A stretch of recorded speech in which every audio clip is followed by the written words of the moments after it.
રાજકોટ જિલ્લાના લોધિકા તાલુકાના સાગણવા ગામની બાગોડે જ્યારે માં ખોડિયારે તેમના ભૌતિક દેહનો ત્યાગ કર્યો, પાતાળમાં ત્રિશૂળ ખોસ્યા અને જમણા પગના અંગૂઠામાંથી અગ્નિદેવને પ્રગટ કરી માં ખોડિયાર ધીરે ધીરે ધીરે પાતાળમાં ઉતરતા ગયા ત્યારે તેના બાલુડાઓને, તેના ભક્તોને અભય કરવા માં ખોડલે જે અભયવાણી કહી હતી એ જ આ માં ખોડિયારની અભયવાણી છે, જેનો ઉલ્લેખ આજે પણ ખોડિયાર ગીતામાં મોજૂદ છે.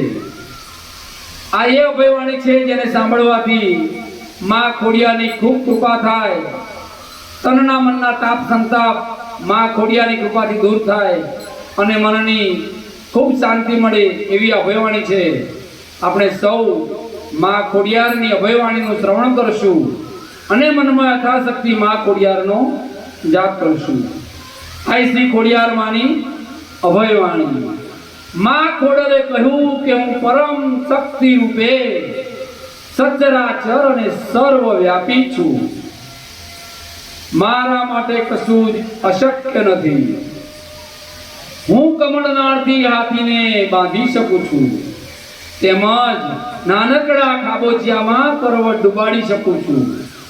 મારી ગતિને અટકાવી શકે તેવી કોઈ તાકાત કોઈમાં નથી. તું દેહ ચિંતા, અર્થધન ચિંતા તથા તમામ ચિંતાઓ ત્યજી દે. મેં તે બધાની તારા માટે વ્યવસ્થા કરી જ રાખી છે. તારી યોગ્યતા મુજબ તને તે મળશે. તું મને પોકાર, મારું નામ પોકાર.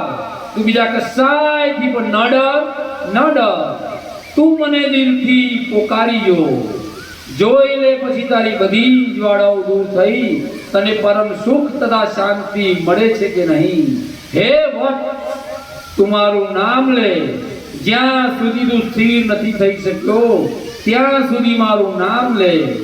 તારા પગ નીચેની ધરતી ખસી જાય, શિર ઉપર આકાશ તૂટી પડે, અથવા તારો સર્વનાશ પણ કેમ ન થતો હોય, તું બીજા કશાયની સામે ન જો. દિવસ રાત તું મારું નામ રટ. જો તું મારું નામ રટણ કરી શકે તો તું નિશ્ચિત જાણજે કે તું મારી જ ગોદમાં છે.